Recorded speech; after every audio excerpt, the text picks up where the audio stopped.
Mais uma vez aqui com vocês, professor Danielson Silva, dando uma aula de iniciação musical para todos vocês, tá bom?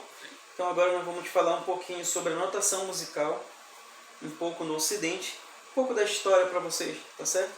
Então vamos lá, gente, 7º ano na missão. O sistema de notação musical moderno, ele teve suas origens nos neumas, tá? Neumas significa sinal, então a origem deles foi nos neumas.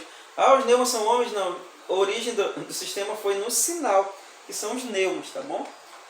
Pequenos símbolos que representavam as notas musicais em peças vocais, chamado de canto gregoriano feito nas igrejas, por volta do século VIII, tá? E cerca de 700 anos depois de quê? Do nascimento de Cristo. Inicialmente, esses sinais eram posicionados sobre a sílaba do texto e serviam como um lembrete de forma para executar em cima do texto, né? Então existia um texto e em cima daquele texto era colocado o sinal e a pessoa acompanhava os cantos e ia fazendo as notas musicais, beleza? Então assim que acontecia. Então, para resolver esse problema, as notas passaram a ser escritas em relação a uma linha horizontal e permitia representar as alturas. Esse sistema evoluiu até uma pauta de 4 linhas. Então, olha só, a pauta deles na época era de 4 linhas, não é igual a nossa de hoje. Então, eles colocavam as notas e os neumas estavam aqui, os símbolos, para representar, né, a música. O monge católico Guidorizo, aqui ó, Guidorizo, a pronúncia, tá? Esse monge católico, aqui nós temos um desenho antigo retratando o monge Guidorizo naquela época. Então, grande parte do desenvolvimento da notação musical deriva do trabalho desse monge católico italiano Guidorizo, que viveu no século X depois de Cristo. Ele criou os nomes pelos quais são chamadas notas conhecidas atualmente como Dó, Ré, Mi, Fá, Sol, Lá, Si, Dó. Então ele foi muito importante para a música, porque ele criou o nome das notas, né? Esses nomes foram tirados de um hino chamado Hino de São João Batista, no século II Curti. O hino latino era usado naquela época pelos meninos cantores para abrir seu canto, pedindo a São João que lhes concedesse belas vozes, né, que abençoasse. Nesta época, o chamado sistema tonal ainda estava sendo desenvolvido, organizado, né? Então, Guidorizo adotou uma pauta musical com 4 linhas apenas. Olha só, a pauta dele, observação, ela é de 4 linhas. Depois, no século VII, foi adotado o pentagrama, ou seja, uma pauta com 5 linhas. Isto é, a pauta com 5 linhas que até hoje é usada como uma pauta padrão, ok? Beleza? Então, dando continuidade, nós já falamos do Guidorizo, que foi uma peça fundamental na música, né? E na padronização da música, na escrita dela, na organização. Então, nós vamos falar da clave e o que é e para que serve a clave. Nós já sabemos que a clave, né, é um tipo de chave, tá bom, gente? Ela é uma chave que vai identificar qual nota nós temos que tocar. A clave indica a posição de uma das notas. Assim, todas as demais são lidas em referência àquela nota, tá bom? Cada tipo de clave define a nota diferente de referência. Dessa maneira, a chave usada para decifrar a pauta é a clave. Então, nós deciframos uma pauta musical através da clave, em que nós temos 3 aqui, ó, pessoal.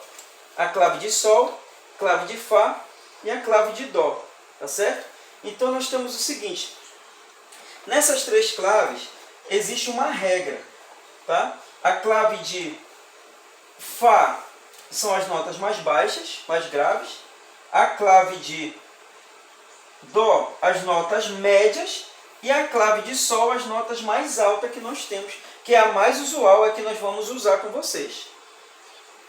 A clave de Sol indica que a nota Sol deve ser escrita na segunda linha da pauta. Está bem aqui a nota Sol. E olha, vou desenhar para vocês aqui uma vez a clave de Sol. Ela começa aqui em cima da segunda linha. Opa, falhou a caneta. Começa aqui, pessoal. Tá? Não ficou idêntica, mas ela começa sempre em cima da segunda linha, que é a nota Sol, pessoal. Então, assim que funciona. Dó, Ré, Mi, Fá, Sol. Aqui, ó. A próxima é Lá. Lembrando que cada nota ou fica em cima da linha ou no espaço. Beleza? Além da nota, né, Além da indicação das alturas, necessitamos entender o tempo de emissão, né, de cada nota, tá? Então nós precisamos entender o tempo de emissão de cada nota. Deixa eu mostrar aqui para vocês. Espera aí rapidinho, pessoal. Esse tempo de emissão de cada nota é quanto tempo realmente essa nota vai durar. Então, esse tempo aqui, pessoal, olha aqui, ó. Há uma regra matemática aqui nesse quadro. Número relativo, um tempo, nota semibreve, e a pausa dela é esse símbolo aqui. Número relativo, quanto tempo? 2 tempos, nota mínima, esse é o símbolo da mínima. Número relativo, 4 tempos, semínima, esse é o símbolo. Colcheia, 8 tempos, esse é o símbolo. Semicolcheia, esse é o símbolo, tempo 16. E a última, a fusa, tempo 32, e a semifusa, tempo 64, que é muito difícil a gente encontrar a semifusa nas músicas, mas ela acontece, beleza?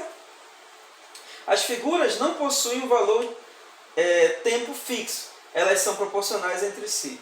A figura de maior duração é a semibreve, então vocês vão analisar bem esse material para poder fazer as nossas atividades. Olha, eu quero que vocês imprimam apenas as atividades, tá bom, pessoal?